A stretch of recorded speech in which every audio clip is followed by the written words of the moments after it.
जय भीम, नमो बुद्धाय। Equality news में मैं शैला आप सभी का स्वागत करती हूँ। आइए देखते हैं इक्वालिटी न्यूज बुलेटिन में कुछ प्रमुख खबरें।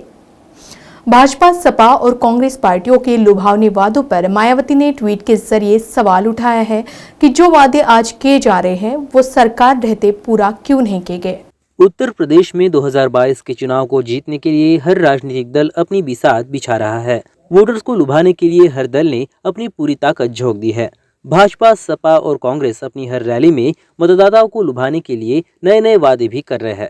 बसपा सुप्रीमो ने एक के बाद एक ट्वीट किए और उन्होंने लिखा है कि यूपी में खासकर भाजपा, सपा, कांग्रेस आदि के द्वारा प्रदेश की जनता को लुभाने व गुमराह करने के लिए आए दिन प्रलोभन दिए जा रहे हैं और चुनावी वादों की छड़ी लगाई जा रही है, जिनको सत्ता में आने के बाद अधिकांश भुला दिया जाता है। अभी तक का इनका इतना ही इतिहास रहा है, जनता इनसे सतर्क रहे। बसपा प्रमुख ने आगे लिखा कि भाजपा और सपा जनता को जो वादे कर रहे हैं वो काम उन्होंने यहाँ अपनी सरकार के रहते क्यों नहीं किए।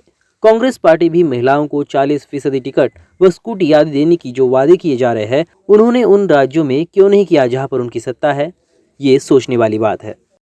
ये चुनाव प्रचार नहीं है तो क्या है। 9 अक्टूबर को लाखों की संख्या में लोग आए थे, वो चुनाव प्रचार नहीं था। इससे पहले 7 सितंबर को पूरे प्रदेश से ब्राह्मण समाज के लोग आए, क्या वो चुनाव प्रचार नहीं था। देखो, मैंने 2-3 दिन लगातार इसको लेके ट्वीट किए हैं। तो 3 कृषि कानून तो सेंट्रल गवर्नमेंट ने वापस ले लिए, लेकिन इनकी और भी कुछ जायज मांगे हैं। तो केंद्र की सरकार को, जो किसान संगठन है, तो उनके साथ बैठकर उनकी समस्याओं का समाधान करना चाहिए, ताकि किसान लोग तो खुशी खुशी से फिर अपने घरों में वापस जाकर तो अपने काम में लग जाएं। केंद्र सरकार से मेरी अपील है, अब इस मामले को ज्यादा लटकाना नहीं चाहिए। जो भी उनकी जायज मांगे उनको एक एक करके उसको दूर करना चाहिए। नितिन गडकरी ने दिल्ली की सड़कों पर ग्रीन हाइड्रोजन वाली गाड़ियां दौड़ने का ऐलान किया है। उन्होंने कहा है कि उन्होंने खुद एक ऐसी गाड़ी खरीदी है। अगले महीने से वो इसका ट्रायल करेंगे। तो सीधे रुख करते हैं केंद्रीय परिवहन मंत्री नितिन गडकरी के बयान पर। कि मैं अभी एक तारीख को 15-20 दिन में मैंने खुद एक कार अभी पायलट प्रोजेक्ट करके ली है और फरीदाबाद के ऑयल रिसर्च इंस्टीट्यूट में वहाँ ग्रीन हाइड्रोजन बनता है और मैं दिल्ली में वो ग्रीन हाइड्रोजन की कार खुद घूमने वाला हूं, ताकि लोगों को विश्वास हो कि पानी से हाइड्रोजन निकलकर गाड़ी चल सकती है। गंदा पानी है, उसमें वैल्यू, वेस्ट में वैल्यू क्रिएट करो। No one is waste. It is depending upon the vision of the leadership and the technology that you can convert waste into wealth. तो अभी मैं ये कोशिश कर रहा हूं कि अब ये गंदे पानी को सब नगर पालिका, महानगर पालिका में ये प्रॉब्लम है। आप ऐसा कुछ लोगों को प्रशिक्षित करिए कि इस पानी से हम लोग ग्रीन हाइड्रोजन तैयार करें। और वो ऐसा है कि वहाँ जो हमारा सॉलिड वेस्ट है वो पड़ा हुआ है। तो अभी मैंने एक योजना तैयार की कि सॉलिड वेस्ट को उसको कवर करना और ऊपर में रूफ टॉप सोलर लगाना। तो सोलर पावर सस्ती मिल जाएगी, 2 रुपये यूनिट से कम, और पानी फुकट में मिल जाएगा। और इलेक्ट्रोलाइजर अब इंडिया में बनने लगे, तो उसी से ग्रीन हाइड्रोजन तैयार करना और शहर की बसेस, ट्रक्स और कार ग्रीन हाइड्रोजन पर चलाना। उत्तर प्रदेश के लखनऊ में नेशनल हेल्थ मिशन के तहत उत्तर प्रदेश सरकार से संविदा कर्मचारियों ने अपनी 7 सूत्रीय मांगों को लेकर प्राथमिक स्वास्थ्य केंद्रों पर प्रदर्शन किया, जिसमें कार्य का बहिष्कार, नियमावली नीतिकरण, समान कार्य समान वेतन, रिक्त पदों के सापेक्ष स्थानांतरण, नीति जॉब सिक्योरिटी, जिसमें कार्य का बहिष्कार, नियमितीकरण, समान कार्य समान वेतन, रिक्त पदों के सापेक्ष स्थानांतरण, नीति जॉब सिक्योरिटी, बीमा पॉलिसी, आउटसोर्सिंग, जिला स्वास्थ्य समिति में जोड़े जाने जैसी मांगे शामिल है। प्रदर्शनकारी संविदा कर्मियों का कहना है कि उनकी मांगों पर ध्यान नहीं देने पर अनिश्चितकालीन कार्य बहिष्कार, साथ ही धरना प्रदर्शन किया जाएगा। हमारी 7 सूत्री मांगे हैं, जिसमें सबसे पहले है नियमितीकरण का। हम लोग जो है काम बराबर परमानेंट वालों की तरह कर रहे हैं, लेकिन हम लोगों का शोषण हो रहा है और हम लोगों को वेतन भी जो है बहुत कम ही दिया जा रहा है। ठीक है, पहला है नियमितीकरण, दूसरा है हम लोगों का समान कार्य समान वेतन, जो कि संविदा कर्मियों का वेतन वही काम हम कर रहे हैं 10,000 रुपये मिल रहा है, और वही काम परमानेंट वाले कर रहे हैं उनको 70,000 80,000 रुपये मिल रहा है। समान कार्य है लेकिन वेतन जो है हम लोगों का अलग अलग है, शोषण किया जा रहा है। मेरी आशा बहु और आशा संगिनी की एक ही मांग है कि हमें या तो चतुर्श्रेणी का दर्जा दिया जाए या फिर 18 से 20,000 वेतन दिया जाए। हम लोग 2000 की 1000 पॉपुलेशन पे काम करते हैं और हर काम हम लोगों से कराया जाता है प्रेशर डाल के, और भत्ता हम लोगों को कुछ भी नहीं मिलता है, बस 2000 रुपये मिलता है। उसमें हम लोग की मांग है 18 से 20 हज़ार। उत्तर प्रदेश लखनऊ से संवाददाता ओम प्रकाश, इक्वालिटी न्यूज के लिए। कुशीनगर सुकरौली में विनायक हॉस्पिटल की ओर से 1 दिसंबर को विश्व एड्स दिवस मनाया गया। इस अवसर पर एड्स नियंत्रण विभाग से जुड़े कर्मचारी सुकरौली ब्लॉक के अंतर्गत कई गांव में एड्स के बारे में जागरूकता फैला रहे हैं। इस वक्त एड्स जैसी लाइलाज बीमारी के लिए एड्स के रोगी के साथ भेदभावपूर्ण व्यवहार करने वालों को बेहतरीन संदेश भी दिया गया। हम लड़ेंगे एड्स से, स्वयं से विवेक से, हम लड़ेंगे एड्स से। एड्स का ज्ञान एड्स का ज्ञान बचाएगा। गोरखपुर से राम सिंह गौतम, इक्वालिटी न्यूज के लिए। स्वयं से विवेक से, हम लड़ेंगे एड्स से, स्वयं से। नासिक स्थित Indian bar association legal cell की प्रमुख दीपाली ओझा ने यह दावा किया है कि अगर अब किसी भी कर्मचारी या अन्य व्यक्ति को वैक्सीनेशन के लिए जबरदस्ती की गई तो मामले से जुड़े अधिकारी पर धोखाधड़ी, हत्या का प्रयास ऐसे गंभीर मामले दर्ज किए जा सकते हैं।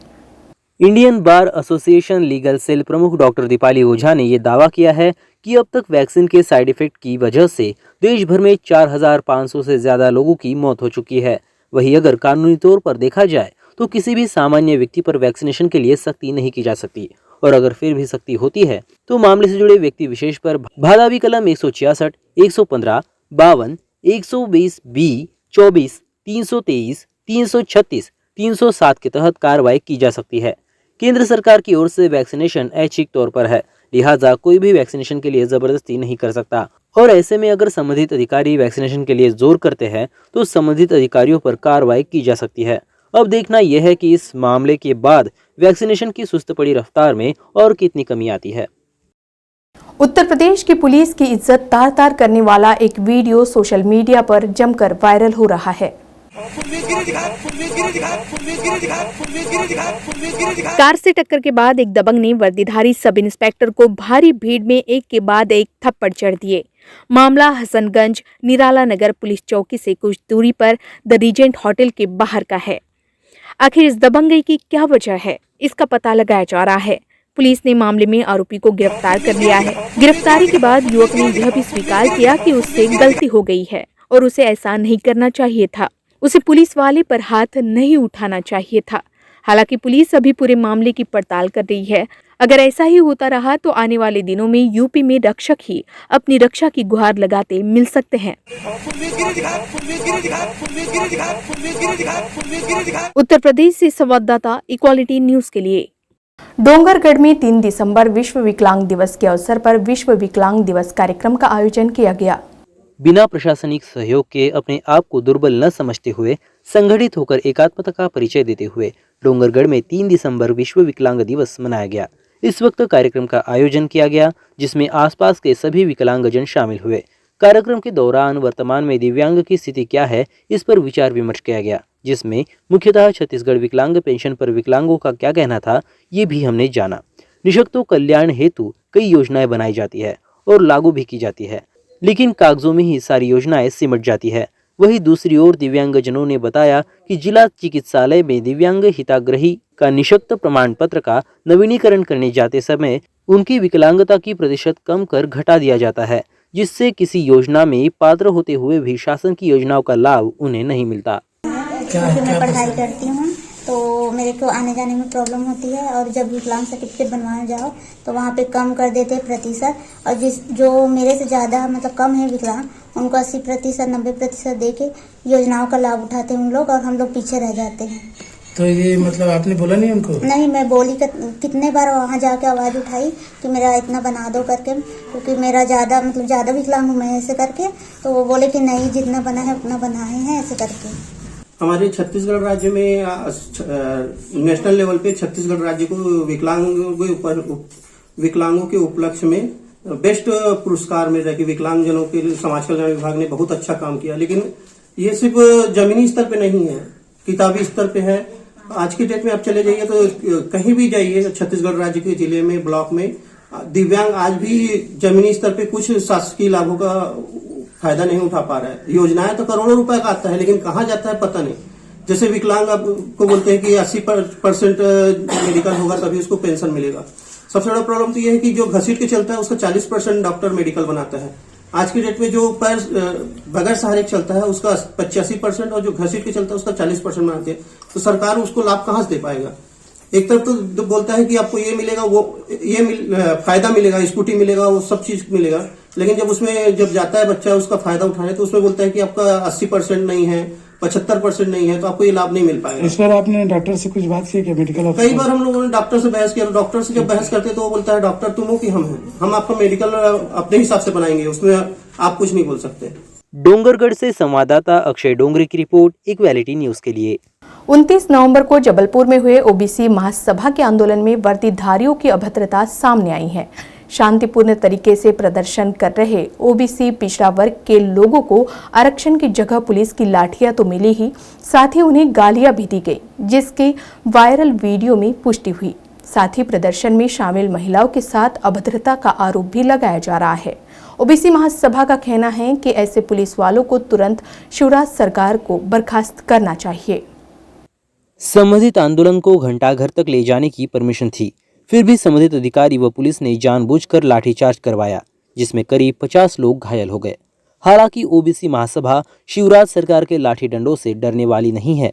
बड़े दुर्भाग्य की बात है कि आज देश के प्रधानमंत्री पिछड़ा वर्ग से है, मध्य प्रदेश मुख्यमंत्री भी पिछड़े वर्ग से है, राज्य मंत्री पिछड़े वर्ग से है, कई विधायक पिछड़े वर्ग से आते हैं। इसके बावजूद पिछड़ा वर्ग के हक अधिकारों का हनन हो रहा है। ओबीसी की महिलाओं, बहनों और ओबीसी के साथियों को शिवराज सरकार की पुलिस द्वारा गाली गलौज की जा रही है, डंडे बरसाए जा रहे हैं। वीडियो में साफ तौर पर पुलिस अधिकारी द्वारा किस तरह गाली का प्रयोग किया जा रहा है ये देखा जा सकता है। ओबीसी महासभा इसकी कड़ी निंदा करती है। साथ ही ऐसी पुलिस वालों के ऊपर कड़ी कार्रवाई होनी चाहिए, ऐसी मांग भी दोहराई गई।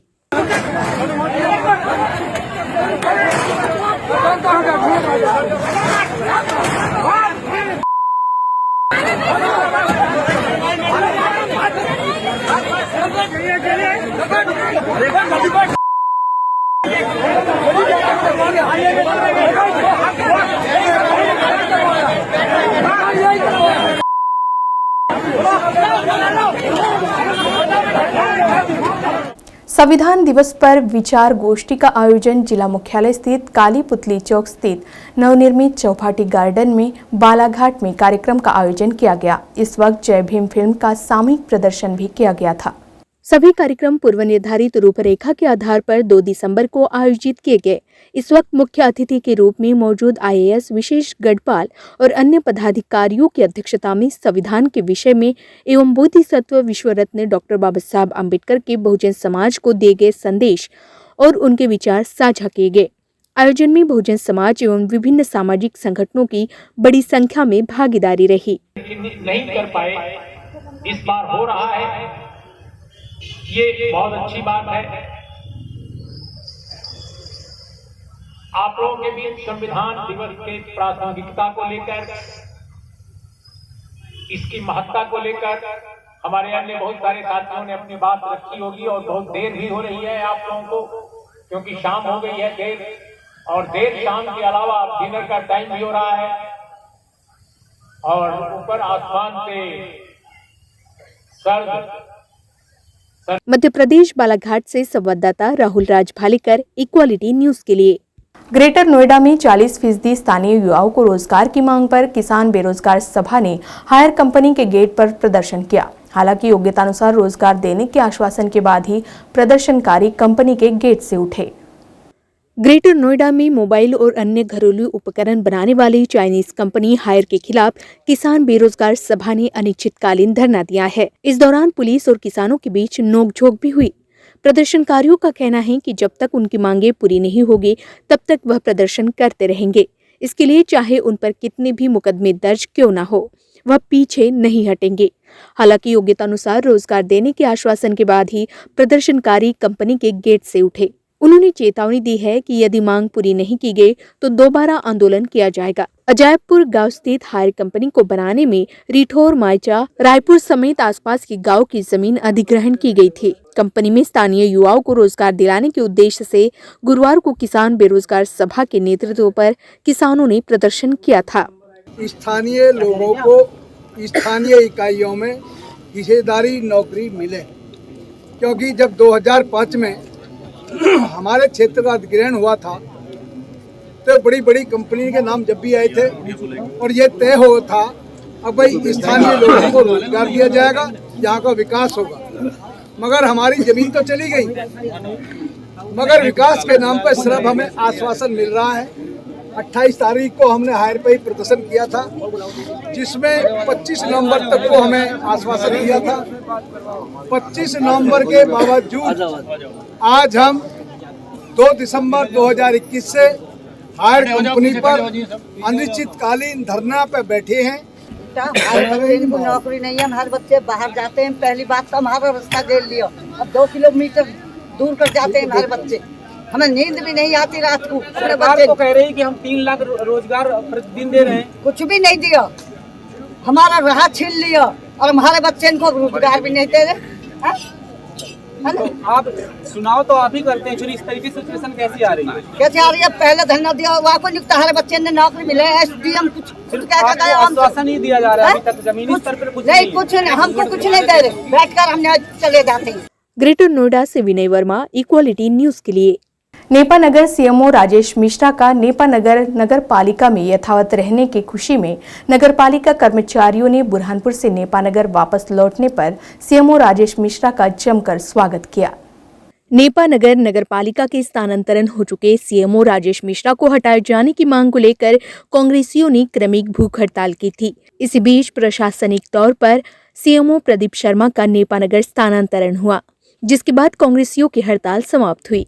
लेकिन प्रदीप मिश्रा ने उच्च न्यायालय से स्टे लेकर मनावर सीएमओ यथावत रहने का आदेश कराया, जिसके बाद नेपा नगर सीएमओ राजेश मिश्रा नेपा नगर नगर पालिका में यथावत रहेंगे। इसी खुशी में नगर पालिका के कर्मचारियों ने बुरहानपुर से नेपा नगर वापस लौटने पर सीएमओ राजेश मिश्रा का नेपा नगर में पुष्पमाला पहनाकर जमकर आतिशबाजियों के साथ जोरदार स्वागत किया। नगर पालिका कार्यालय से कर्मचारियों के साथ ढोल की थाप के साथ पैदल चलकर बाबा साहब अम्बेडकर चौराहे पर पहुंचकर बाबा साहब का आशीर्वाद लेकर नगर पालिका पहुंचे। नेपा नगर की जनता और जो मेरे कर्मचारी है, उनका स्नेह और प्रेम जो मुझे दोबारा पुनः घसीट के लिए आया है, यहाँ पर नेपा नगर में सेवा करने का मौका दिया है। मैं कर्मचारियों का आभार व्यक्त करता हूँ कि उन्होंने मेरे प्रति इतना स्नेह रखा और मुझे इतना स्वागत किया। नेपा नगर से संवाददाता इक्वालिटी न्यूज के लिए। इक्वालिटी न्यूज बुलेटिन में अभी के लिए बस इतना ही। खबरों की अधिक जानकारी के लिए आज ही इक्वालिटी सिनेमा ऐप को डाउनलोड करें और सब्सक्राइब करना ना भूलें। जय भीम, नमो बुद्धाय।